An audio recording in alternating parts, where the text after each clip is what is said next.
The silence in the house was louder than the weeping had been at the funeral.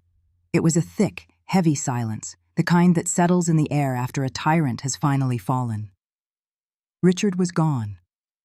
50 years of walking on eggshells, of measuring her words, of shrinking herself to fit into the cramped spaces he allowed her, had ended with a eulogy full of lies and a plot of earth in the Willow Creek Cemetery. On the granite countertop of her immaculate kitchen, a casserole sat untouched. A neighbor had brought it, a pale, lukewarm gesture of sympathy. Elizabeth Hayes, at 80 years old, looked at it and felt nothing. Not hunger, not gratitude, just a hollowed-out stillness. Grief was a luxury she couldn't afford. It had been replaced by a quiet, gnawing numbness that had been her companion for decades. Her children were in the living room. She could hear the murmur of their voices, the clink of a glass. David, her son, 55, and already bearing the same downturned mouth as his father. His wife, Jessica, a woman whose ambition was as sharp and polished as her acrylic nails. And Amelia, her daughter, 50, forever caught in the cross-currents of pleasing everyone and satisfying no one. They were supposed to be here to comfort her. They were supposed to be her family. She walked into the living room, her movement slow and deliberate, the way she'd learned to move to avoid startling Richard. They stopped talking when she entered. The air crackled with a conversation interrupted. "Mom," David said, his voice a little too loud, a little too hearty. "How are you holding up?" Elizabeth didn't answer.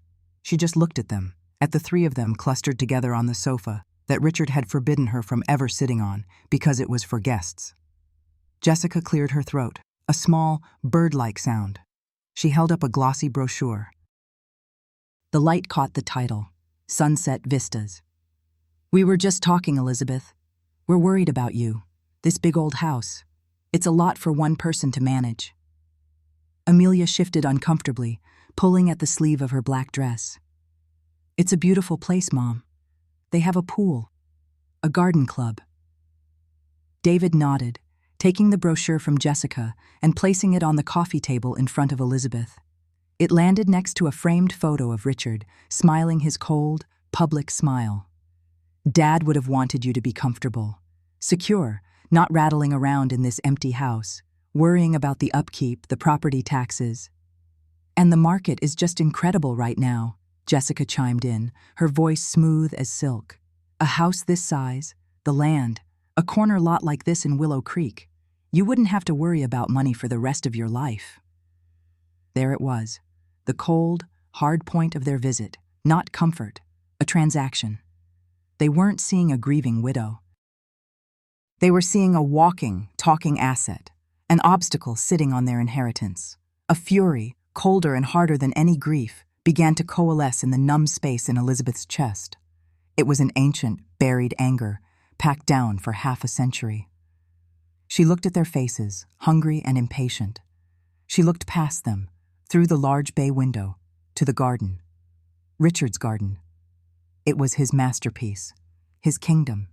Every rosebush pruned to geometric perfection, every blade of grass a uniform height. He had ruled that garden with an iron fist, just as he had ruled the house, just as he had ruled her. He spent every weekend out there, kneeling in the dirt, his back to the house, a king surveying his domain, a domain she was never allowed to touch. "You'll ruin the soil balance, Elizabeth," he'd say. "You don't have the touch." Her eyes scanned the manicured lawn, the perfect flower beds, the ancient oak at the far end. And then, a dark, brilliant, and utterly wicked idea began to form. It started as a flicker and then grew into a raging fire in her mind. It was a lie, but it was a lie forged from the truth of the man they all thought they knew. She let a long, weary sigh escape her lips. She made her hand tremble slightly as she reached for the brochure, not looking at it. "You're right," she whispered, her voice fragile. "This house, it holds too many memories." They leaned in, sensing victory. David's expression softened with false sympathy. "But we can't sell it," she said, her voice dropping even lower, forcing them to strain to hear. "Not yet." Jessica's perfectly plucked eyebrows furrowed. "Why not?"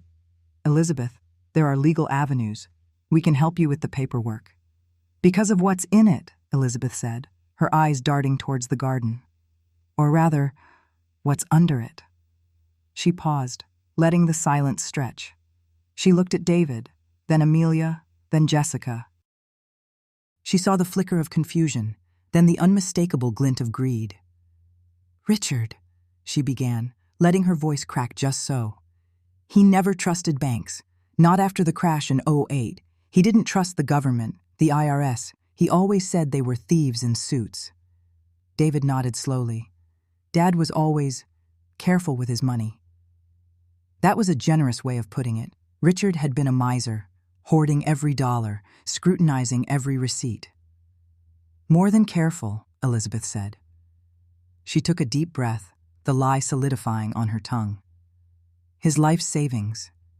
Everything he skimmed off the top from the business for 30 years. He didn't put it in stocks or bonds. She finally met their eyes, her own wide with feigned fear and conspiracy. He converted it to gold bars. The air in the room went still. Jessica's mouth was a perfect, silent O. Mom, what are you saying? Amelia whispered, her voice barely audible. Elizabeth leaned forward, her voice a conspiratorial hiss. He buried it, out there, somewhere in that garden, to hide it from the tax man. He said it was the only real insurance, the only thing the government couldn't touch. He called it his retirement ground. For a long moment, nobody moved. The only sound was the ticking of the grandfather clock in the hall, a sound that had measured out the seconds of Elizabeth's long sentence. She watched the lie land and take root in the fertile soil of their avarice. She saw the calculations firing behind Jessica's eyes, the dawning, desperate hope on David's face, the bewildered confusion on Amelia's. They weren't looking at her anymore. They were all looking out the window, at the pristine, perfect garden. But they weren't seeing flowers or trees. They were seeing a treasure map. And Elizabeth, for the first time in 50 years, felt a genuine smile begin to form, a cold, sharp smile that she hid behind a trembling hand. She had given them a shovel. Now she would watch them dig. The first light of dawn brought with it a sound that didn't belong in the quiet suburban morning. It wasn't the bird song or the distant hum of the first commuters. It was the rhythmic, percussive thump, scrape, thump, scrape of metal hitting damp earth. Elizabeth didn't need to open her eyes to know what it was. She lay in her bed, the bed she had shared with Richard for half a century, and listened. She had slept more soundly than she had in years. The weight of his presence, even in sleep, was finally gone. It was just her, the quiet house, and the sound of her children desecrating their father's shrine. She rose, put on her old chenille robe, and went to the kitchen. She moved with a purpose she hadn't felt in a long time. She filled the kettle, spooned her favorite Earl Grey tea into the porcelain pot, and waited for the water to boil. The whole time, the sound from the garden continued, a steady, greedy heartbeat. From the kitchen window, she had a perfect view. There they were.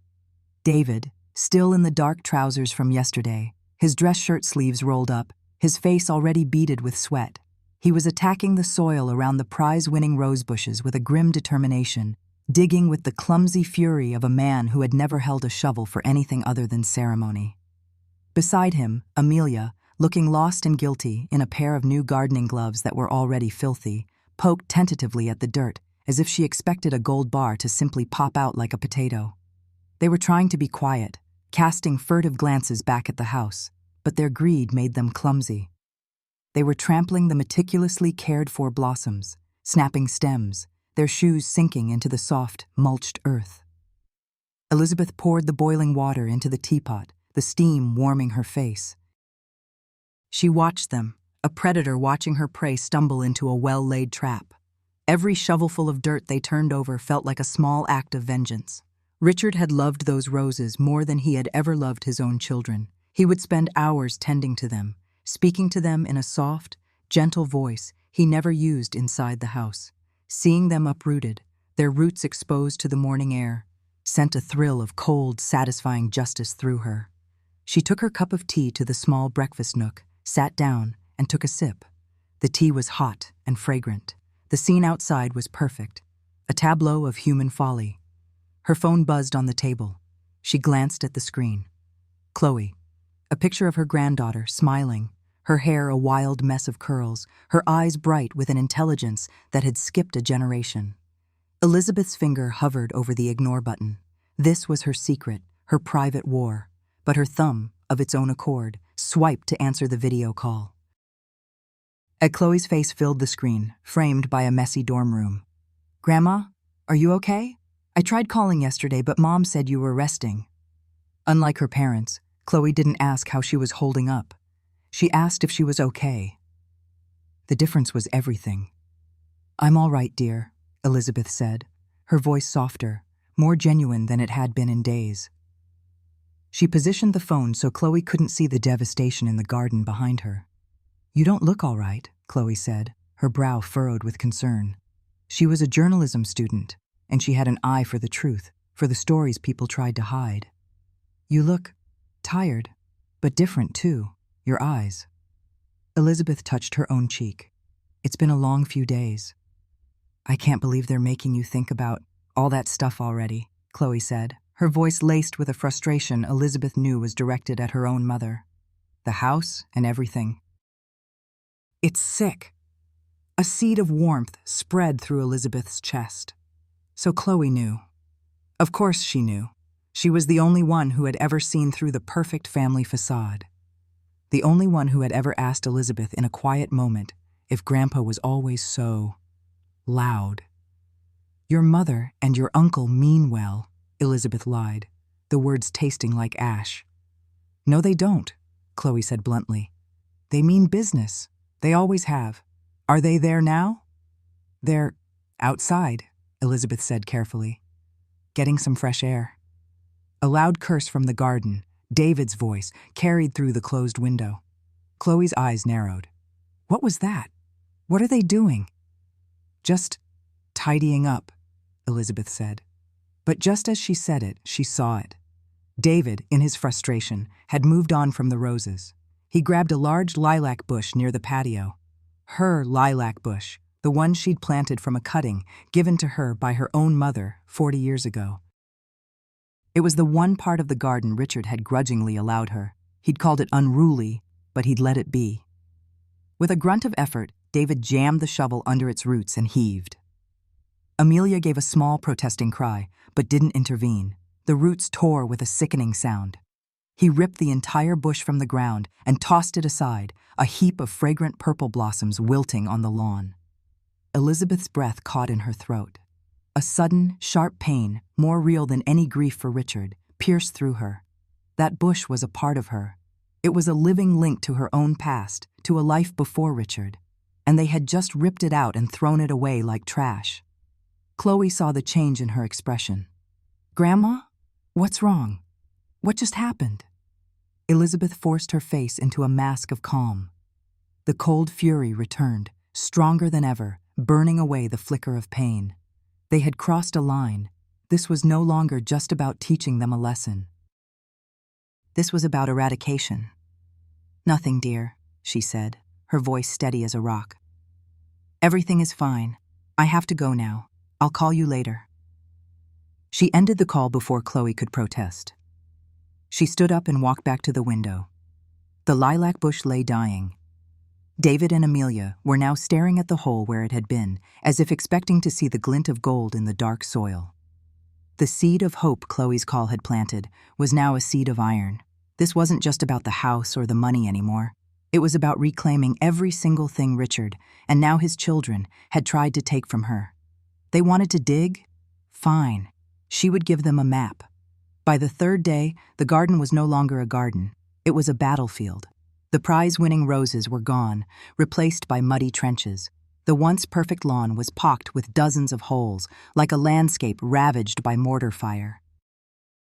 The air, which once smelled of blossoms and cut grass, now smelled of damp earth and desperation.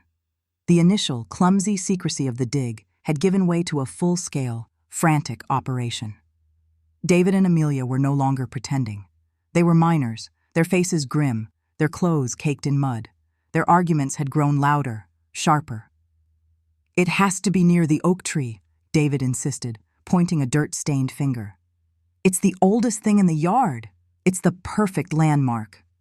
"We already dug there, you idiot," Amelia snapped back, throwing her small trowel down in disgust. "For 4 hours, there's nothing but roots and worms." It was Jessica who had taken command. She had set up a command post on the patio, a wrought iron table now covered with her tablet, a tall glass of iced tea, and an air of supreme managerial authority. She rarely dirtied her own hands, but she directed the excavation with the ruthless efficiency of a foreman. "Random digging is pointless," she announced, tapping at her tablet. "It's inefficient. I've downloaded the property survey. I'm overlaying a grid. We're going to be methodical, section by section. Alpha 1, Alpha 2. We will search every square foot." Elizabeth watched them from her kitchen. The chaos was magnificent. Jessica, the self-styled general. David, the disgruntled soldier. Amelia, the reluctant conscript. They were so consumed by their gold fever that they didn't even notice her there, a silent, smiling ghost at the window. The time had come to add fuel to the fire. The time had come for the map. She went to Richard's study, a room she had seldom entered when he was alive. It still smelled of him, old paper, pipe tobacco, and a faint, cloying scent of bay rum. It was a shrine to his own ego. Books on financial strategy he'd never read, plaques from the local Chamber of Commerce, a heavy oak desk that dominated the room. This was his throne. She sat in his leather chair. It felt transgressive, powerful. She opened the drawers, one by one. They were filled with perfectly ordered files, taxes, deeds, insurance policies. A life documented in triplicate. In the back of the bottom drawer, tucked beneath a stack of old bank statements, she found what she was looking for. It wasn't a real map. It was a piece of yellowed stationery from a hotel in Cleveland they had stayed at for their 25th anniversary. On it, Richard had doodled while on the phone. It was a nonsensical scrawl. A squiggly line, a few circles, a large, dark blot where he'd let his pen rest too long, which looked vaguely like a coffee stain. It meant nothing. It was perfect. She took the paper back to the kitchen, folded it carefully, and slipped it into the pocket of her housecoat. She waited for the right moment. It came an hour later, when a frustrated shout from David signaled that grid section Gamma 4 had, like all the others, yielded nothing but mud. She walked out onto the patio, holding the paper in her hand, her face a mask of gentle confusion. I was going through some of Richard's old things," she said, her voice soft and trembling. "In his desk. I found this. I don't know what it is." The three of them froze and stared at her. She held out the yellowed paper. Jessica snatched it from her hand. David and Amelia crowded around her, peering over her shoulder. Silence. Then, a sharp intake of breath from Jessica. "My God," she whispered. "It's a map." "What?" David said, grabbing it from her. He squinted at the meaningless lines. "What is it?" "Look," Jessica said, her voice electric with excitement, stabbing a perfectly manicured finger at the paper. "That blot, the dark one. That's the oak tree. It has to be. And this line, it leads away from it." "It points towards the vegetable patch," Amelia breathed, her eyes wide. Of course it did. The line pointed in a vague, northeasterly direction. From the oak tree, that could be anything. But their greed was a powerful lens, one that could bend and twist reality to fit their desires. They saw what they wanted to see. "The vegetable patch," David said, a slow, dawning comprehension on his face. "Of course, no one would ever think to dig there. It's too obvious. Under the tomatoes. He loved his stupid tomatoes." A new wave of energy surged through them. The arguments were forgotten. They had a purpose. They had a map from the ghost of the man himself, pointing the way. They descended upon the vegetable patch like a horde of locusts. Richard's perfectly straight rows of tomato plants, his meticulously staked beans, his weed-free beds of lettuce, all of it was destroyed in a frenzy of digging. Stakes were snapped, vines were torn, the rich, dark soil he had spent years cultivating was flung into the air. Elizabeth stood on the patio, watching the systematic annihilation of the last piece of Richard's orderly kingdom. The garden, once a symbol of his suffocating control, a place of oppressive sterile perfection, was now a monument to the very greed he had nurtured in his own children. It was a canvas for their own ugliness. She looked at the chaos, at the mud, at the ripped-up plants. They were digging deeper and deeper, chasing a ghost, following a map of nothing. And as she watched them tear apart their father's world in search of a lie, Elizabeth felt a profound sense of peace settle over her. She had set the world right. She had turned his legacy of control into a tool of its own destruction. They thought they were digging for gold. They had no idea what they were about to unearth. The rhythmic thud of a shovel striking earth was the only clock she needed. Each impact was a second ticking away, a beat in the funeral dirge for her garden. From the kitchen window, the scene was one of profane industry. David, his face streaked with dirt and sweat, dug with a grim determination she hadn't seen in him since his high school football days. Amelia, ever the manager, pointed and directed, her voice a sharp, cutting thing that sliced through the morning air. And Jessica. Jessica was on her phone, likely looking up the spot price of gold, her face a mask of avaricious concentration. They were vultures picking over a corpse that wasn't even cold yet. A cold fury, hard and clean as a shard of glass, settled in Elizabeth's chest. It was a familiar feeling, a companion from a lifetime spent in this house, a lifetime spent with Richard. The thudding outside seemed to echo a memory, a sound from deep within the house's bones. The memory rose unbidden, a ghost from 1995. The smell of bleach and pine cleaner, the constant sterile scent of Richard's office in the basement. She stood at the top of the basement stairs, her hand on the cool wood of the banister. A sound had reached her, faint and muffled, through the thick, soundproofed door he'd had installed. A sob. A boy's sob, she thought. High and desperate. She had waited until Richard came up for his tea, his face impassive as always. "Richard," she'd begun, her voice barely a whisper. "I heard something from the basement.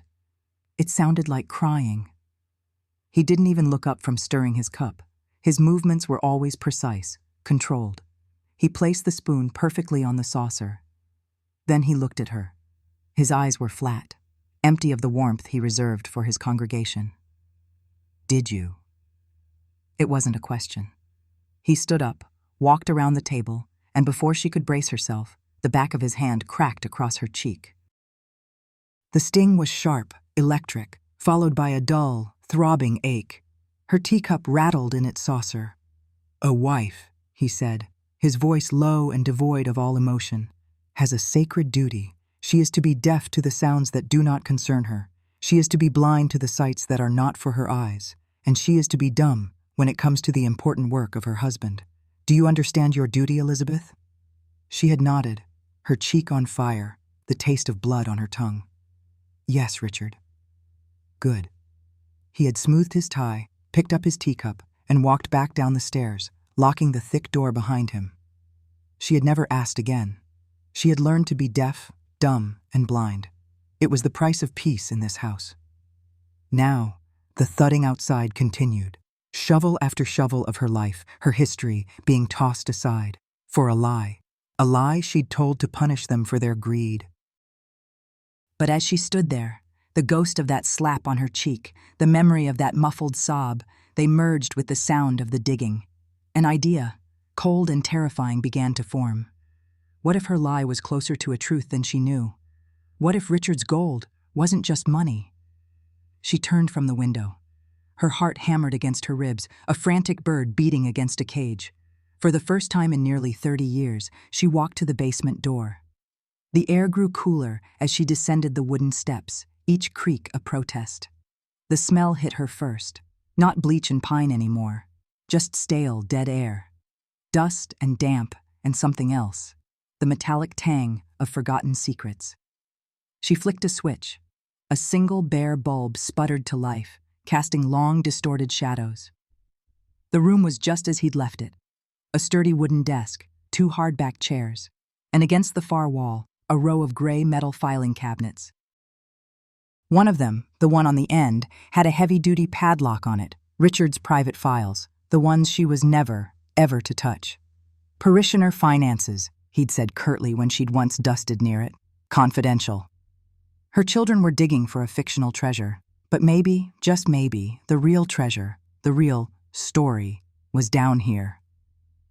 Her hands trembled as she looked around for a tool. Her eyes landed on a heavy iron poker, resting by the old, defunct fireplace. It was heavy, solid. The weight of it felt good in her hand. It felt like purpose. She wedged the tip of the poker into the space between the cabinet drawer and its frame, right next to the padlock's hasp. She put her shoulder into it, grunting with the effort. The metal groaned, screeched, but held. She repositioned, took a deep breath, and threw her entire weight against it. A sharp crack echoed in the silent room. The metal of the drawer bent, twisted, and the lock's housing ripped free with a final, ugly tearing sound. For a moment, she just stood there, breathing heavily, the poker clutched in her hand. The silence was absolute. She could no longer hear the digging from outside. It was as if the whole world had gone quiet, waiting. She pulled the drawer open. It scraped loudly, the sound profane in the stillness. She expected to see bank statements, deeds, investment portfolios, something to explain the gold. But there was no gold. There were no financial records. The drawer was packed with manila folders, dozens of them, each one neatly labeled with a boy's name and a year. Michael, 1993. James, 1994. Daniel, 1995. Inside the first folder she pulled out, her blood ran cold. It wasn't a financial record, it was a patient file. A photograph was clipped to the inside cover, a smiling, freckle-faced boy with braces. Underneath, in Richard's precise clinical handwriting, were notes. Subject exhibits signs of gender identity confusion, resists moral instruction. Father is concerned about unnatural inclinations. She opened another folder, and another. It was all the same. Files, photographs of vulnerable young faces, mostly boys, a few girls, all of them looking lost, or scared, or defiant, and pages upon pages of Richard's notes. He wasn't a pastor. He was a monster. The muffled sobs from behind the soundproof door weren't just from one boy. They were from dozens. This wasn't pastoral counseling. This was a torture chamber, a secret, horrific conversion therapy operation, run out of her basement. Deeper in the drawer, beneath the files, were journals, small, cheap notebooks, and ledger books. She pulled one out. The columns weren't for stocks or bonds. They were names, the same names from the files, and next to them, dates and dollar amounts, large amounts, payments. Consistent, monthly payments. Underneath a column of figures next to one boy's name, Richard had written a single, chilling word: leverage, the gold. It wasn't buried in the garden. It was here, in this ledger. It was the blackmail money he had extorted from the terrified families of these children. Families desperate to keep their sons and daughters' shame a secret. Families who had paid Richard to fix their children, and then paid him again and again to keep silent about the treatment. Elizabeth sank onto one of the hardback chairs, the cold plastic shocking against her skin. The whole world tilted on its axis. The man she had married, the man whose abuse she had silently endured, the man her children mourned as a pillar of the community, was a ghoul, a predator who had built his wealth on the suffering of children. Her lie about the gold was a paltry, pathetic thing compared to the grotesque truth locked in this cabinet. She looked at her hands, the hands that had cooked his meals and washed his clothes. They felt unclean. The whole house felt unclean. It was a tomb, and she had been its silent, unknowing keeper. Her fingers, numb and clumsy, fumbled through the files until they found a small, spiral-bound notebook tucked at the very back of the drawer. It was different from the others. The cover was worn, the corners soft. The name on the first page wasn't written in Richard's precise hand, but in the looping, earnest cursive of a teenager. Ethan Miller, it read. My thoughts. Elizabeth opened it. The air in the basement felt heavy, thick with the ghosts of unspoken words. Ethan's entries began with a heartbreaking optimism. June 1st, 1996. Mom and Dad say Pastor Richard can help me. They say he's a good man, that he can help me get my thoughts right. I just want them to stop looking at me with those sad, scared eyes. I want to be the son they want me to be. She read on, her heart clenching tighter with every page. Ethan's words painted a vivid, horrifying picture. The counseling sessions were nothing more than psychological warfare. Richard had used shame, isolation, and scripture twisted into a weapon. June 15, 1996. Pastor Richard says the feelings I have are a sickness, an abomination. He made me list every time I've had a sinful thought. He read it back to me, and his voice was so cold. I felt so dirty. I cried, and he said tears were a weakness the devil exploits. June 28, 1996. He doesn't let me talk about anything else now. Just the sickness. He makes me pray for hours, on my knees on this cold floor, begging God to burn the sin out of me. Sometimes, I think I can feel the flames. The entries grew shorter, more frantic. The neat cursive devolved into a desperate scrawl. Elizabeth could feel the boy's spirit cracking, his hope dissolving into terror. July 5th, 1996. I told him it wasn't working. I told him I can't change who I am. He got so angry. His face changed. It was like a mask fell off. I saw something ugly. He said I wasn't trying hard enough. He said my defiance was a victory for Satan. He locked me in here for a while. It was so dark. July 10th, 1996. He knows about Mark. I don't know how, but he knows. He said he would tell everyone, my parents, the school. He said my life would be over. He said Mark's life would be over. He said I had one more chance to prove I wanted to be saved. The final entry was dated July 12, 1996. The ink was smeared, the handwriting jagged, as if the pen was being pressed down with immense force. July 12, 1996. He said today is the day of reckoning. He said I either choose God or I choose damnation. He's standing by the door. His eyes, they don't look human anymore. He's telling me to write down my final confession, to renounce the filth inside me. I can't. I just can't. My hands are shaking so bad I can hardly hold the pen. He's opening the door now. He's coming toward... The sentence ended there. A long, trailing line of ink ran off the page where the pen must have been ripped from Ethan's hand. Elizabeth's breath caught in her throat. A cold dread, far deeper and more terrible than anything she had felt before, washed over her. She stood up, her legs unsteady, the journal clutched in her hand. She stumbled back up the stairs, leaving the drawer open, the ghosts of those boys exposed to the stale air. In the kitchen, the sunlight seemed harsh, intrusive. The sound of digging had stopped. She saw David and Amelia leaning on their shovels, talking to Jessica. They looked exhausted, frustrated. Their petty greed seemed like a child's tantrum in the face of the abyss she had just looked into. Her eyes fell on a shelf next to the back door. It held a row of Richard's garden ledgers. He had been as meticulous with his plants as he was with his victims. Every seed planted, every weed pulled, every drop of fertilizer was recorded in his neat, sterile script. Her hands shaking violently, she pulled down the ledger for 1996. She flipped through the pages, past entries for pruning the roses and planting tomatoes, until she found the date. July 12, 1996. The same day as Ethan's last entry. Her eyes scanned the neat lines of ink. There it was. A single tidy entry lodged between a note about fertilizing the azaleas and another about a pest problem on the squash. Planted new Japanese maple. Deep roots required. Ground settled well.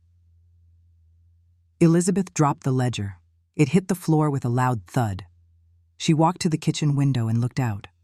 There, in the very center of the garden, a place of honor, stood the Japanese maple. Its delicate, blood-red leaves trembled in the breeze. It was the one part of the yard her children had, for some reason, avoided. And perhaps its beauty had given them pause. Or perhaps they thought no one would bury treasure directly under the most prominent feature of the garden. She stared at the tree, at the patch of manicured earth at its base. Deep roots required. The words echoed in her mind. A funeral bell. Ground settled well. She finally understood. The real secret buried in her garden wasn't gold. It wasn't money or jewels or anything her children could ever imagine. It was Ethan. The days that followed were a blur of mud and frustration.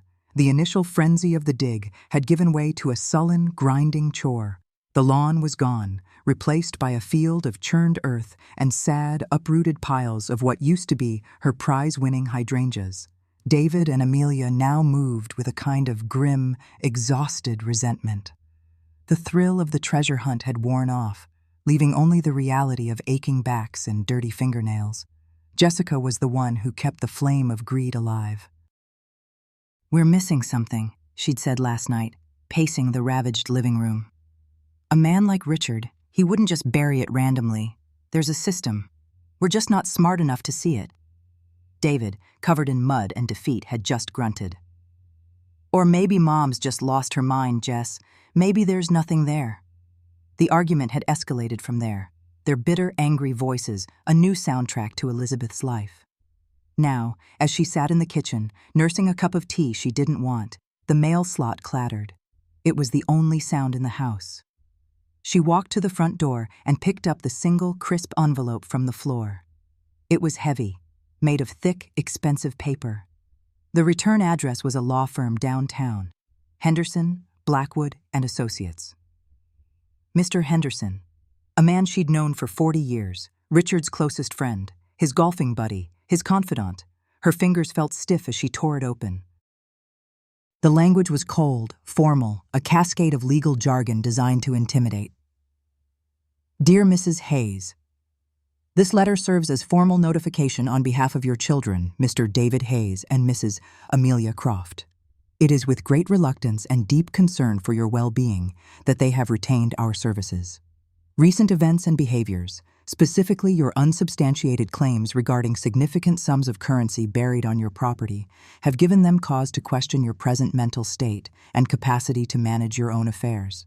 Your insistence on this delusion has led to the unfortunate but necessary destruction of the property, a clear sign of an inability to make sound, rational decisions. Therefore, we are formally requesting that you agree to undergo a full competency evaluation by a court-appointed geriatric psychiatrist. The purpose of this evaluation is to assess your cognitive health and ability to live independently. Should you refuse to cooperate with this reasonable request, my clients will be left with no alternative but to petition the court for an emergency conservatorship, with Mr. David Hayes appointed as your legal guardian. This action would grant him full control over your financial, medical, and personal decisions, including the immediate sale of your home and your placement in a managed care facility suitable for your condition." The letter went on, but she stopped reading. The threat was not veiled. It was a guillotine, held poised over her neck. Cooperate and be stripped of your home and your freedom. Resist and be stripped of your dignity, declared a senile old woman, and have it all taken from you anyway. Her eyes drifted to the name on the letterhead. Henderson. And suddenly, a memory, sharp and vivid, broke through the fog of the years. It wasn't just one memory, but a series of them. Mr. Henderson's expensive sedan parked in their driveway on Tuesday afternoons, not for golf, not for dinner. Tuesday afternoons were when Richard held his counseling sessions. Henderson would arrive shortly after the boys did, letting himself in the back door. He would go down to the basement with Richard. She could sometimes hear the low murmur of their voices through the floorboards before Richard turned on his white noise machine. He wasn't just Richard's friend. He was part of it. He was there. He had sat in that cold, sterile room, perhaps in the other hard-backed chair, and watched. Maybe he'd even participated. The blackmail money. A lawyer would know how to make that sort of arrangement airtight, untraceable. The letter wasn't just from her children. It was from the monster's accomplice. They weren't just trying to get her money. They were trying to silence her. To bury her in a nursing home before she could dig up a truth far more damning than gold. The legal document in her hand was no different from the shovel in her son's. It was just another tool to put her in the ground. A new kind of anger took root in her. It was cold, clear, and utterly without fear. They thought she was a fragile old woman, lost in her delusions. They had mistaken a lifetime of forced silence for weakness. They had no idea who they were dealing with. She had survived Richard. She would survive them. She folded the letter, her movements precise, controlled, just like Richard's. She walked to the phone, her resolve hardening with every step. She was cornered, yes, but a cornered animal is the most dangerous kind. Chloe's voice was a balm of sanity in a world gone mad. "Grandma, is everything okay? I've been calling." Elizabeth took a steadying breath. "I'm fine, dear, just a lot going on here. I'll bet. Dad told me about the digging." Chloe's voice was laced with a skepticism that made Elizabeth's heart swell with gratitude. "He said, you think there's gold in the garden. Grandma, are you sure?" "Chloe, I need your help," Elizabeth said, cutting through the preamble. Her voice was low, urgent. "I need you to do something for me. Something your father and your aunt must not know about. Can you do that?" There was a pause on the other end of the line. "Of course," Chloe said, her tone shifting from concern to serious. "Anything. What is it?" "You're good with that internet thing, aren't you? You know how to find people, find information." "I'm a journalism student, Grandma. It's kind of what I do. What do you need me to look for?" Elizabeth's eyes went to the window, to the Japanese maple standing like a silent, bloody monument in the ruined yard. "I need you to look up a name. Discreetly. It's an old name, from a long time ago. Ethan Miller. He would have lived in Willow Creek in the mid-90s. "Ethan Miller?" Chloe repeated, the sound of typing clicking softly in the background. "Okay. What am I looking for? A death certificate? An old address?" "I don't know," Elizabeth said, the lie tasting like ash. I just have a feeling it's important. There was counseling, unofficial counseling, run by some of the church elders back then, for troubled youth. See if his name is connected to that in any way. But Chloe," she added, her voice dropping to a whisper, "you must be careful. You can't let anyone know you're asking for me." "I understand," Chloe said, and Elizabeth knew she did. Chloe had always seen the steel beneath her grandmother's quiet exterior. She had never bought into the family myth of Richard the Saint and Elizabeth the Meek. "I'll start a private group on social media for alumni from Willow Creek High from that era. I'll keep it vague. Just ask some general questions about the church counseling. See if anyone remembers anything. I won't use your name or his. I'll be careful."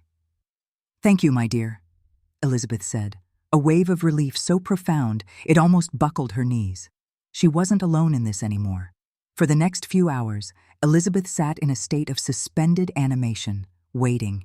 The digging outside had finally, mercifully ceased for the day. The house was silent, save for the hum of the refrigerator. Then, her phone buzzed. It was a text from Chloe. "Grandma, I think you need to see this. I'll call you in 5 minutes." Before the 5 minutes were up, the phone rang. "Chloe, what did you find?"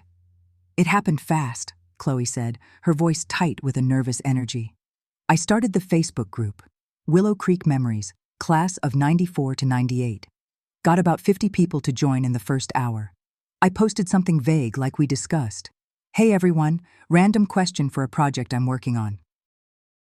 Does anyone remember any unofficial youth counseling programs run by local church leaders back in the day, trying to get a sense of community support systems from that time? "And?" Elizabeth pressed, her knuckles white where she gripped the phone. "Lots of nothing at first. People remembering bake sales and youth group trips.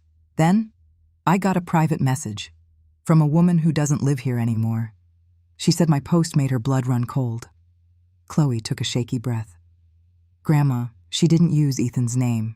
She used a different one, a nickname." Elizabeth waited, her heart a cold, heavy stone in her chest. "She asked me if I was talking about the butcher of Willow Creek." The name hung in the air between them, ugly and sharp. The butcher. It fit. It fit the man who kept ledgers of pain and buried his secrets under a beautiful tree. "She said I need to be careful," Chloe continued, her voice now a hushed whisper. "She wrote, and I'm reading this verbatim, you need to stop asking questions. Some people don't want that grave dug up. Not literally, but you know what I mean. He wasn't just a pastor. He was a monster, and he didn't work alone. Grandma, what is this? What have you found? Elizabeth looked out the window at the gathering dusk. The red leaves of the Japanese maple looked black in the fading light. The legal letter sat on the table, a declaration of war, a monster who didn't work alone. Mr. Henderson, her children, their shovels and their greed. They were all still digging. They just didn't know what grave they were opening. "It means you found him, Chloe," Elizabeth said, her voice steady and clear. "It means we're on the right track." The garden wasn't a garden anymore. It was a wound. A pockmarked, muddy wound, gashed into the earth, weeping clay and rainwater. What was once a landscape of meticulous care, of Richard's rigid order and Elizabeth's quiet rebellion, was now a testament to pure, frantic chaos. The rose bushes, pruned to perfection for 50 years, were torn from the ground, their thorny corpses littering the edges of craters. The lavender was a trampled, fragrant smear in the mud, and the lilac bush, the one Elizabeth's mother had planted, was a single, splintered stick pointing accusingly at the gray sky. It looked like a battlefield after the battle was lost. David and Amelia looked like soldiers who had lost the war. They were caked in mud, their faces streaked with grime and exhaustion. The initial fever of the hunt had broken, leaving behind a raw, aching desperation. "There's nothing here, David." Amelia's voice was a rasp, thin and brittle. She threw a rusty trowel down, the small splash of mud sounding like a final sigh. "We've dug up half of goddamn Willow Creek. There is no gold." David didn't look at her. He was staring into a particularly deep hole, his shoulders slumped. He wouldn't have lied. Dad wouldn't have lied about money. He was trying to convince himself, his voice hollow. The ghost of his father was more real to him than the mud on his hands. "Oh, he would have," a sharp voice cut through the air. Jessica strode out of the house, her boots making sucking sounds in the mire. She was holding her phone, her knuckles white. Unlike them, she wasn't exhausted. She was incandescent with a rage that seemed to burn off the fatigue. "Your father was a bastard, but he wasn't a poor bastard. The money is here. We're just not digging deep enough." Amelia scoffed, wiping a hand across her forehead, leaving a new streak of dirt. "With what, Jessica? Our bare hands? My nails are gone. My back feels like it's been snapped in two." "That's because you're thinking small," Jessica spat. She jabbed a finger at the devastated yard. "This is a game of inches. We need to play a game of feet, of yards." She held up her phone. "I just made a call." David finally looked up, a flicker of alarm in his eyes. "A call to who?" "Someone who can finish this," she said, a grim smile twisting her lips. "Someone with a bit more horsepower than your sister's gardening spade." The next morning, the sound arrived before the sight. A low, guttural rumble that vibrated through the floorboards of the old house. Elizabeth sat at her kitchen table, a cup of tea steaming untouched in front of her. She didn't need to look out the window. She could feel it. The rumbling grew louder, a diesel growl that drowned out the birdsong, and then a shadow fell across the kitchen. A mini excavator, bright yellow and obscenely large, was crawling up her driveway on its thick rubber tracks, leaving a trail of crushed gravel in its wake. A man in a fluorescent vest jumped out of the cab, looking around with a professional disinterest that was somehow more offensive than her children's greed. Jessica was already outside, directing him with sharp, authoritative gestures. "The whole back lawn. Start from the far fence and work your way to the house. We're doing a complete overhaul, landscaping." David and Amelia stood behind her, looking uneasy. This was a new level of violation. Trowels and shovels were one thing. They were personal, almost intimate in their destruction. This machine was an impersonal engine of total annihilation. Elizabeth pushed her chair back and walked to the back door, opening it. The diesel fumes washed over her, thick and acrid. Jessica saw her, and her face tightened. She walked over, her boots squelching. "Morning, Elizabeth. Just a bit of renovation. The yard's a mess. Thought we'd get it professionally leveled. Start fresh." The lie was so thin it was transparent. Her eyes, however, held no apology. They were hard, like pebbles. Elizabeth looked past her, at the monstrous yellow arm of the excavator poised over what was left of her flower beds. She felt a strange calm settle over her, the cold, clear peace of a decision finally made. All the years of silent endurance, of swallowing Richard's cruelty, of placating her children's entitlement, it was all over. The final piece was in motion. Landscaping, Elizabeth repeated, her voice even.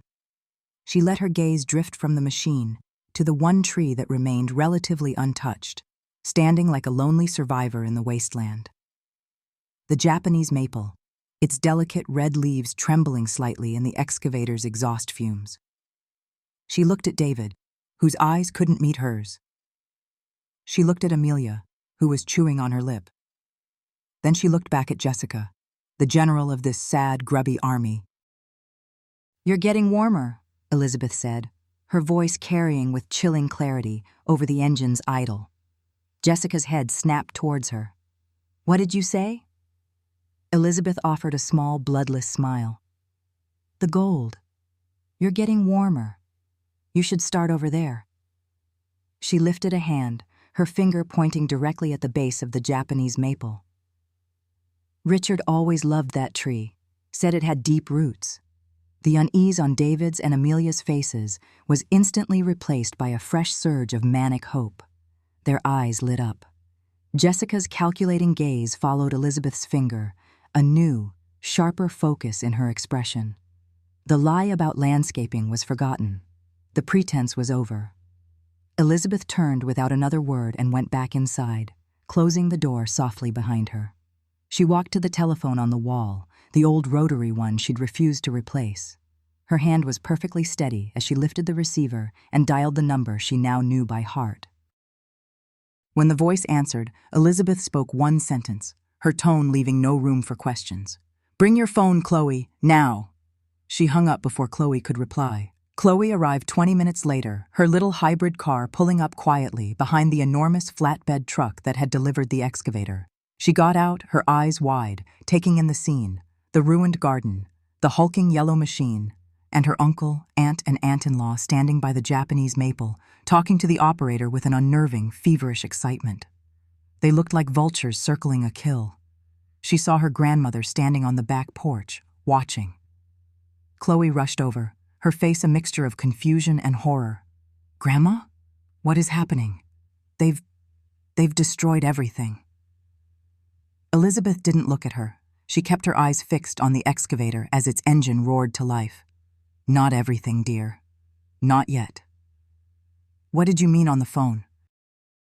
"What am I supposed to do?" Chloe's voice was trembling slightly. The great metal arm of the machine swung around, positioning its bucket over the maple tree. The teeth of the bucket gleamed. "Take out your phone," Elizabeth said, her voice low and firm. Chloe fumbled in her pocket, pulling it out. Okay, now what?" "See that old bird bath? Over by the hedge?" Elizabeth pointed. "Go there. They won't see you. I want you to start a live stream. Right now." Chloe stared at her, baffled. "A live stream? Grandma, what are you talking about? A live stream of what?" "Of this," Elizabeth said, finally turning to look at her granddaughter. Chloe saw the look in her eyes then. It wasn't the familiar, gentle sadness she was used to. It was something new, something hard and resolute, like forged steel. The grief was still there, but it was now the fuel for a fire, not the water that drowned it.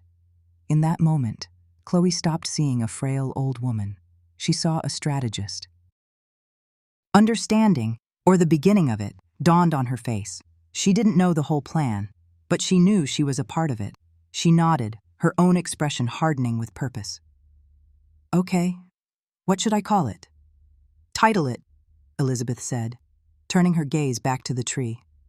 "My greedy family is destroying my grandma's historic garden for imaginary gold." Chloe's fingers flew across the screen. She propped the phone up against the stone bird bath, angling it perfectly to capture the whole pathetic drama: the excavator, the ravaged garden, and the three figures huddled in anticipation. She hit Go Live on both TikTok and Instagram simultaneously. For a few seconds, the view count was a single digit, then it was 10, then 50, 100. Comments started to trickle in. What is going on? Is this real? OMG, that poor woman's garden. The excavator's bucket plunged into the earth next to the tree, tearing up a huge clump of soil and roots. David, Amelia, and Jessica leaned forward, their bodies tense. The view count hit 1,000, 2,000. The trickle of comments became a flood. That's elder abuse. Her own family is doing this? For money? Sick. #Save Grandma's Garden. Someone call the police on these ghouls. Chloe watched the numbers climb, her heart pounding. 5,000, 10,000. The story was simple, archetypal, and horrifyingly compelling. It was a fairy tale in reverse, the wicked children tearing apart the gingerbread house, not for sweets, but for gold. She could feel the collective gasp of the internet, the shared outrage of thousands of strangers bearing witness. Her grandmother had not just invited Chloe, she had invited the world. The excavator took another scoop, then another, circling the tree, digging a deeper and deeper moat around its base. The operator was careful, skilled, peeling back the earth layer by layer. Jessica was shouting directions at him. Closer, get closer to the trunk. And Richard would have put it right underneath. The view count was now pushing 25,000. It was being shared, reposted, commented on by influencers Chloe recognized. It was taking on a life of its own. This is in Willow Creek, right? I know that house. The Hayes family. Richard Hayes was the pastor at the old chapel. They always seemed so perfect. Guess not. That excavator is going to hit a water pipe, lol. The bucket descended again, scraping along the thick, gnarled roots that anchored the maple to the earth. And then there was a sound. It wasn't the grating shriek of metal on rock. It wasn't the soft tear of roots. It was a dull, hollow thud. A dense, sickening sound, like hitting a pumpkin with a mallet. It was the sound of something that was not supposed to be there. The operator immediately cut the engine. The sudden silence was deafening, broken only by the chirping of a single, confused bird and the faint hum of Chloe's phone. Everyone froze. That's it, Jessica breathed, her voice a raw whisper. Then she screamed it. That's it! All semblance of civilization vanished. David and Amelia scrambled forward, shoving each other out of the way as they plunged their hands into the loose dirt of the trench. They clawed at the soil like frantic animals, mud flying, their breath coming in ragged gasps. I feel it! It's here! David grunted, his fingers closing around something. Move, David! Let me get to it! Amelia shrieked, trying to shoulder him aside. Jessica was right behind them, screaming encouragement. Pull! Pull it out! We found it! We found it! They worked together for a moment, their greed a unifying force, and their hands uncovered the edge of something large and dark. It wasn't the hard gleam of a metal box. It was the dull, grimy texture of plastic. A heavy-duty tarpaulin, the kind used to cover construction materials, wrapped tightly with duct tape. Disappointment flickered across Jessica's face, but was quickly replaced by renewed determination. It's wrapped! To protect it! Open it! Open it now! David's fingers clawed at a corner of the tarp, pulling it back from the damp earth. At that exact moment, 2 police cars appeared at the end of the street. They moved without haste, their sirens silent, their blue and red lights off. They pulled up to the curb with a quiet finality that was far more terrifying than any siren. Chloe's camera instinctively panned to them. The live stream comments exploded. Cops are there. Yes, busted. Did someone call them? Wait, the grandma is just standing there watching. Elizabeth hadn't moved from the porch. She had watched the hollow thud, the frantic digging, the unearthing of the bundle. And now she watched the police arrive. A small, grimly satisfied smile touched her lips. She had made her own call, just after she had called Chloe. She had spoken to the new desk sergeant, a young man who had listened with polite skepticism until she'd mentioned the name. Ethan Miller. She'd told him a 30-year-old missing persons case, one his own department had long since filed away as a runaway, was about to be solved. In her backyard, she'd told him exactly when to arrive. 2 officers got out of the first car. The man in the lead was older, his face etched with the tired lines of a career cop. His name tag read Miller. He was the desk sergeant's father, the original investigating officer on Ethan's case. He had never believed the boy ran away. Elizabeth had counted on that. Sergeant Miller strode onto the lawn, his eyes sweeping over the scene of devastation, lingering on the 3 figures kneeling in the dirt, and finally settling on Elizabeth. His expression was unreadable. "Ma'am, we got a call," he said, his voice a low baritone. Before Jessica or David could stammer out a lie, Elizabeth spoke from the porch. "Yes, Sergeant. I believe you've arrived just in time. My children have found something for you." Miller's gaze shifted to the half-unearthed bundle. He signaled to his younger partner, who began unwinding yellow crime scene tape around the perimeter of the garden. The festive yellow of the tape was a grotesque parody of the excavator's color. The children were no longer digging for treasure. They were in a crime scene. Amelia was the first to realize it. She looked from the police tape to the bundle and back again, a horrifying understanding dawning on her face. "What? What is this?" she whimpered. Sergeant Miller knelt down, pulling on a pair of latex gloves. He didn't answer her. He worked with a deliberate, practiced slowness, his movements betraying none of the emotion that must have been churning inside him. He took the corner of the tarpaulin that David had loosened and gently, carefully, pulled it back further. The duct tape, old and brittle, flaked away. The tarp fell open. It wasn't gold. It wasn't cash. It was the unmistakable, earth-stained curve of a human skull. Nestled beside it was the brittle cage of a human rib cage. Amelia let out a high, piercing shriek that seemed to tear at the air, and then she collapsed backward into the mud, a dead faint. David simply stared, his face a chalk-white mask of pure horror. The gold rush was over. He was standing in a grave he had dug himself. Jessica stumbled back, her hands flying to her mouth, a choked, guttural sound escaping her throat. On the live stream, chaos erupted. Chloe, her own hand trembling, held the phone steady. She knew this was the most important thing. She had to keep recording. The view count had skyrocketed past 100,000 sun. The internet was watching a 30-year-old murder be unearthed in real time. "Oh my God, is that a body? Holy sa, a skeleton." She knew. The grandma knew it was there. This is insane. Just then, a sleek black sedan pulled up behind the police cars. A man in an expensive suit got out holding a leather briefcase. He looked annoyed, impatient. It was James Henderson, Richard's lawyer, Richard's friend. He was here to deliver the conservatorship papers, to officially declare Elizabeth mentally incompetent and seize control of her assets. He strode onto the lawn with an air of proprietary authority, his polished shoes immediately sinking into the mud. "What in God's name is all this?" he boomed, looking at the police tape. "I am Elizabeth Hayes's legal counsel. What is the meaning of—" His voice trailed off as he saw it, past the kneeling, horrified figure of David, past the unconscious form of Amelia. His eyes landed on the open tarpaulin. He saw the skull. All the color drained from his face. The smug authority vanished, replaced by a stark, primal terror. His jaw went slack.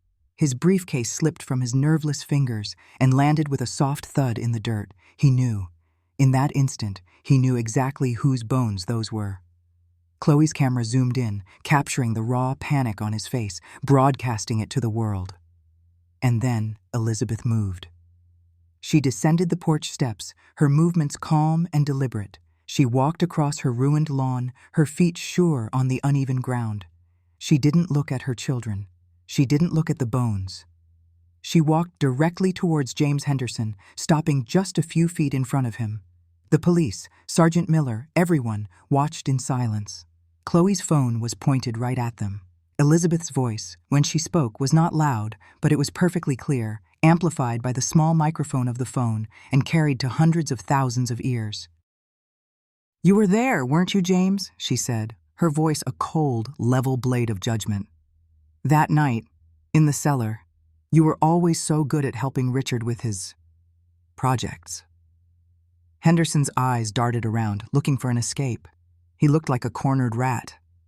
Elizabeth, I don't know what you're talking about. This is madness. Is it? Elizabeth took another step closer. I found Ethan's journal. He wrote about the sessions. He wrote about my husband. And he wrote about the other man, the one with the soft hands and the expensive watch, who would hold him down. She glanced at Henderson's wrist, where a gold Rolex gleamed under his cuff. You held him down while Richard did the rest, didn't you? Panic shattered Henderson's composure completely. He turned to flee, to run back to the safety of his black sedan. This is slander. I'm leaving. Stop him, Sergeant Miller said, his voice flat. Before Henderson could take 2 steps, the younger officer blocked his path. Henderson's attempt to run was the only confession anyone needed. His face, broadcast live across the globe, was a mask of pure, unadulterated guilt. He was trapped. The past had reached out from its shallow grave and pulled him in. The trap Elizabeth had so carefully set had finally, irrevocably, sprung. The digital static of 1,000 voices screamed from every screen in the country. It was a cacophony of pixels and sound bites, a wildfire that had leaped from Chloe's phone and set the world ablaze. On one channel, a talking head with perfectly coiffed hair and a serious expression pointed a pen at the camera. The quiet suburb of Willow Creek has become the epicenter of a national horror story, she said, her voice grave. What began as a bizarre livestream, a supposed family dispute over an inheritance, has unearthed a dark secret 30 years in the making. The man they called a pillar of the community, Richard Hayes, is now being called something else entirely, the Butcher of Willow Creek. The screen split, showing Chloe's shaky phone footage next to a pristine, smiling photograph of Richard. The contrast was sickening. On social media, the hashtag Butcher of Willow Creek was trending worldwide.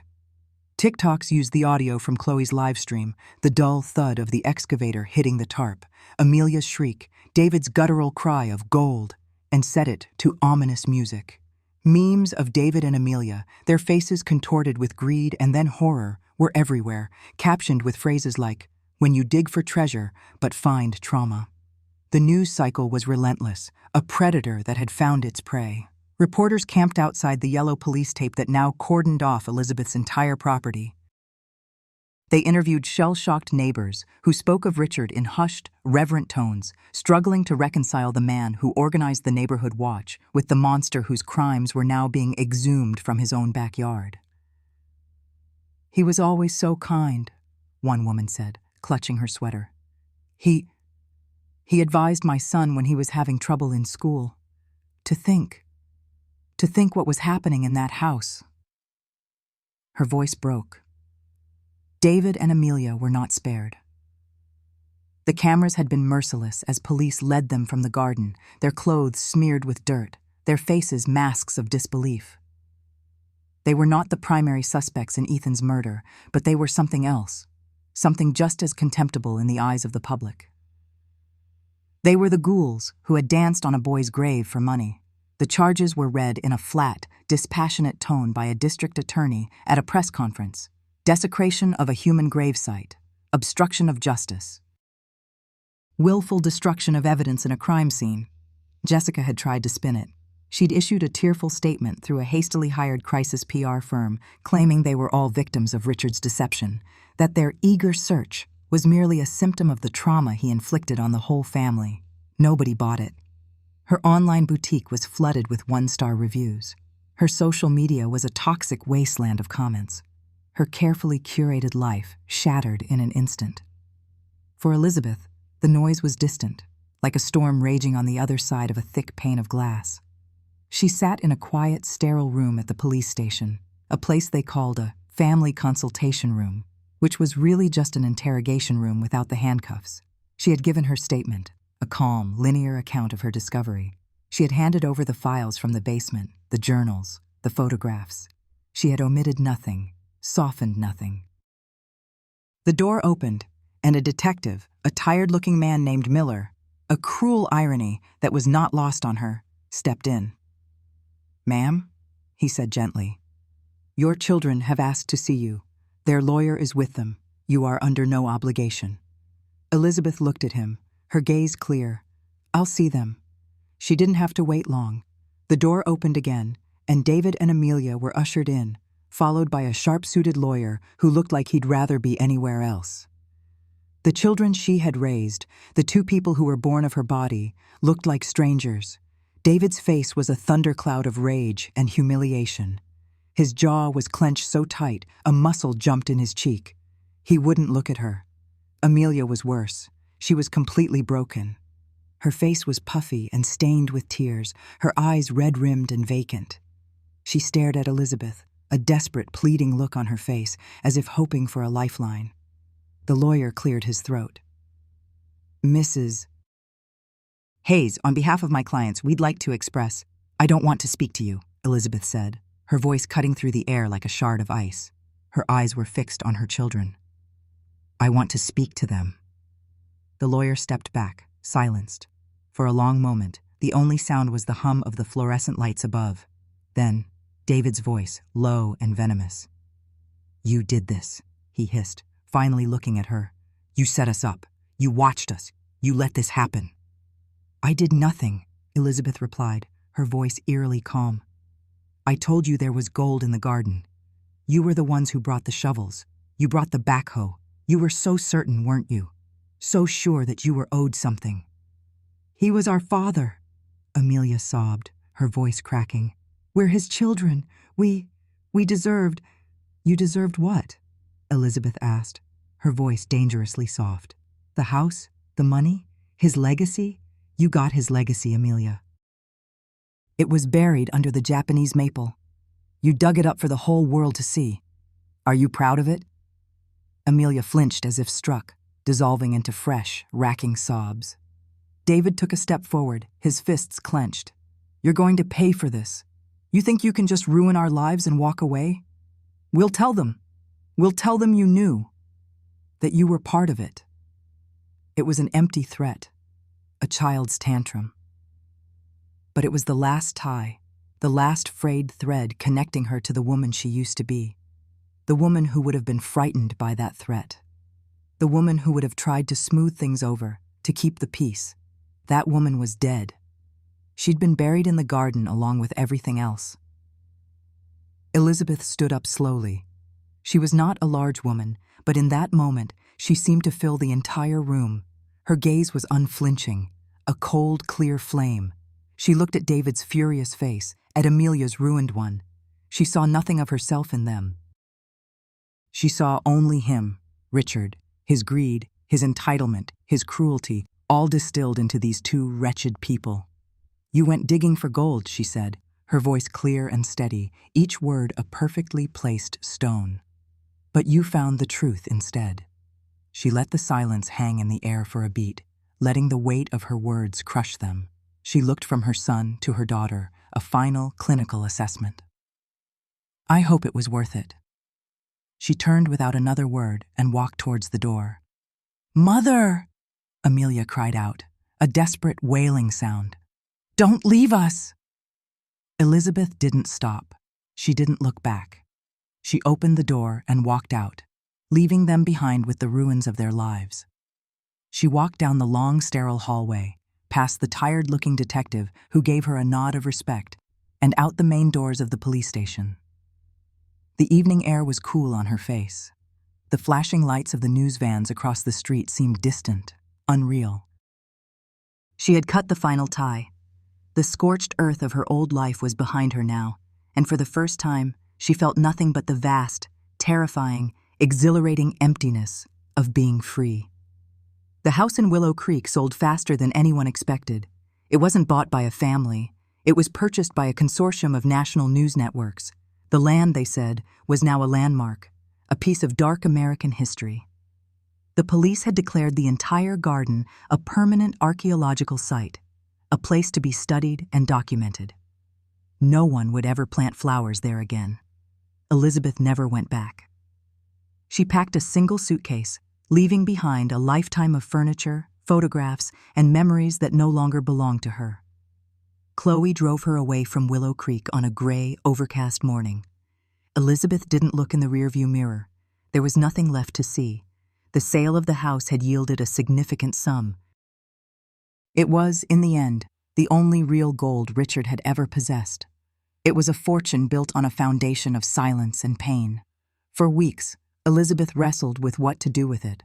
The money felt dirty, tainted. To spend it on herself felt like a profanation, a final victory for Richard. She sat one afternoon in the temporary apartment she was renting, a small, anonymous place that smelled of fresh paint. Chloe was with her, quietly working on her laptop. The story had become more than just a viral moment. It had become a career-defining piece of investigative journalism for her. She was a finalist for a prestigious student award. "I know what I have to do with it," Elizabeth said suddenly, her voice cutting through the quiet tapping of keys. Chloe looked up. "With the money?" "It's not money," Elizabeth said. "It's restitution. It's blood money, and it needs to be washed clean." The process was methodical, deliberate. Elizabeth, with the help of a young, empathetic lawyer Chloe had found, began the slow, bureaucratic work of creating a non-profit organization. She sat in sterile offices, signing papers, reviewing charters, and defining a mission. She gave it a name that she spoke like a prayer, an apology, an act of defiance: the Ethan Miller Foundation. Its mission was simple and stark: to provide safe housing, mental health support, and educational grants for LGBTQ+ youth fleeing abusive homes and conversion therapy practices. She poured every last cent from the sale of the house into its endowment. She was creating an antidote to Richard's poison. He had used his power and position to prey on vulnerable children, to break them in the name of God. She would use the very wealth he'd accumulated to build a sanctuary, a place of healing and acceptance. She was turning his legacy to ash and planting something new in its place. Her final act in that chapter of her life came a few months later. She received a letter, handwritten on simple, elegant stationery. It was from Ethan's parents. They had seen the news. They knew what she had done. They were reinterring their son's remains in their family plot in a small, quiet town 3 states away. The letter did not contain an invitation, but a simple statement of fact: the time, the date, the place. Elizabeth knew she had to go. She went alone. Chloe offered to drive her, but this was a pilgrimage she had to make by herself. The cemetery was on a gentle, rolling hill, dotted with old oak trees. It was peaceful. A small group of people were gathered by a freshly dug grave. She recognized Ethan's parents from the old photographs in his journal. They were much older now, of course, stooped with an age that was about more than just the passage of time. It was the heavy, corrosive weight of a grief that had never been allowed to rest. Elizabeth stood at a respectful distance, her hands clasped in front of her. She wore a simple dark dress. She was not family. She was not a friend. She was a ghost from a past they had been forced to relive. The service was short. A priest spoke of peace and eternal rest, words that felt hollow after a life cut so short and a death so violent. After the final prayer, as people began to disperse, Elizabeth watched Ethan's parents linger by the graveside. His mother placed a single white rose on the polished wood of the small coffin before it was lowered into the earth. Elizabeth took a deep breath and walked towards them. They saw her coming. Their faces were impassive, etched with a sorrow so deep it had become a part of their features. They did not look angry, they just looked tired. She stopped a few feet away from them. She didn't know what to say. "I'm sorry," felt like an insult, a pebble of a word for a mountain of pain. "Mrs. Hayes," Ethan's father said. His voice was raspy, thin. "Mr. and Mrs. Miller," she said, her own voice barely a whisper. I had to come." Ethan's mother looked at her. Her eyes were the color of a winter sky. They held no warmth, but no hatred either, only a vast, empty expanse. "Why?" she asked. The question was not an accusation. It was a genuine inquiry. Elizabeth met her gaze. The lie was on the tip of her tongue, the lie that she hadn't known, not really, The lie that she was as much a victim as anyone, but she had come here for the truth.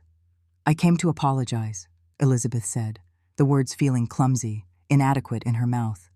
"Not for him. There is no apology for what he did. I came to apologize for me, for my silence. I was afraid. And my fear cost you your son. I heard things. I saw things. And I chose to believe the lies because the truth was too terrible. I will live with that for the rest of my life. I needed you to hear me say it." She offered no excuses. She didn't speak of her own abuse, of the prison her marriage had been. That was her story, her burden. It was not their concern. Her only role in their story was that of the silent witness. Ethan's father looked away, towards the open grave where his son was finally being laid to rest. He was quiet for a long time. His wife reached out and took his hand. Finally, he looked back at Elizabeth. "The foundation," he said, his voice thick with emotion. "We read about it, the Ethan Miller Foundation." He swallowed hard. "You gave his name a meaning other than being a victim." Ethan's mother nodded slowly, a single tear tracing a path down her wrinkled cheek. 30 years, we thought. We thought the world had forgotten him," she whispered. "You made them remember." It wasn't forgiveness. Elizabeth knew she hadn't earned that, would never earn it, but it was something more profound. It was acknowledgement. It was a release. They were acknowledging her act of atonement, and in doing so, they were freeing her from the purgatory of her guilt. She nodded, unable to speak. She gave them a small, respectful bow of her head, turned, and walked away, leaving them to their private grief. As she walked back to her car, under the shade of the old oak trees, she felt a subtle shift inside her, like a lock that had been rusted shut for decades had finally, gently, clicked open. The weight wasn't gone, but it no longer threatened to pull her under. It was just a part of her now, a scar she would carry, a reminder of the price of silence and the cost of speaking up. The new city was anonymous and bright, all gleaming glass and the constant humming thrum of life. Elizabeth's apartment was small, on the 7th floor of a modern building with a view of the skyline. It was close to Chloe's university, and on most days, her granddaughter would stop by after class. Her new home was the antithesis of the house in Willow Creek. It was spare, uncluttered. She owned very little now. A comfortable armchair, a small dining table, a bed, and shelves filled with books. The ghosts of her past had not followed her here. There was no room for them. Her garden was on the balcony. It was a glorious, chaotic mess. Terracotta pots of all shapes and sizes were crammed together, spilling over with life. There were stubborn tomato vines climbing a small trellis, fragrant basil plants, and fiery red chili peppers. There were roses, their petals a deep, velvety crimson, their thorns sharp and unapologetic. And in the largest pot, sitting in a place of honor where it could catch the morning sun, was a young lilac bush. This garden was not the manicured, controlled prison of her former life. It was imperfect, unruly, and entirely her own. She spent hours out there, her hands in the soil, tending to her plants. The physical work grounded her, the cycle of growth and bloom a quiet balm for her soul. One warm evening, Chloe was on the balcony with her, helping her water the plants. The setting sun painted the sky in strokes of orange and violet. Chloe held a small framed certificate in her hand. She had won the National Student Journalism Award for her series, The Garden of Bones, Unearthing the Truth in Willow Creek. "Graham," she said, her voice soft with affection. "Look where you are." Elizabeth paused, her watering can tilted over a pot of unruly mint. She followed Chloe's gaze out over the city. The lights were beginning to flicker on, a constellation of human life spread out before them.